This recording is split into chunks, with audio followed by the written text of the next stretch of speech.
দেখে মনে হবে যেন কোনো এক উৎসবে বেচাকেনা চলছে।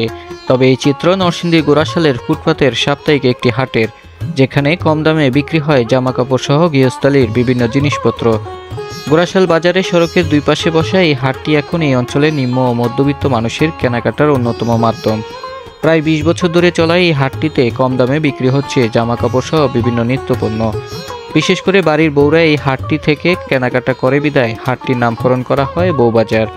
শিশু থেকে শুরু করে প্রায় সব বয়সী মানুষের জামাকাপড় পাওয়া যায় হাটটিতে। শাড়ি, লুঙ্গি, জুতা, থ্রি পিস, ওড়না, থান কাপড়, মশারি সহ কি নেই এই হাটটিতে। প্রতি শুক্রবার ও সোমবার ২ দিন দুপুর থেকে বিভিন্ন দোকানিরা রাস্তার দুই ধারে জামাকাপড়ের পসরা সাজিয়ে বসেন। এরপর বিকেল থেকে ক্রেতারা বাজারে আসতে শুরু করে, চলে রাত পর্যন্ত বেচাকেনা।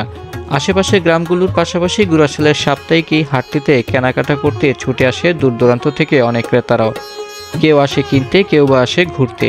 একসাথে অনেক জিনিসপত্র পাওয়া যায় বলে দিন দিন জনপ্রিয়তা বাড়ছে এই হাটটির।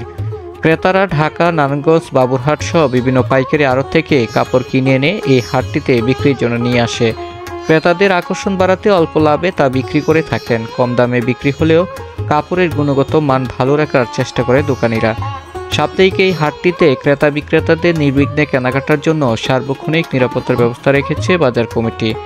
গোরাশালের বউবাজারের প্রতিটি হাটে প্রায় অর্ধ কোটি টাকার জামাকাপড় বিক্রি হয়।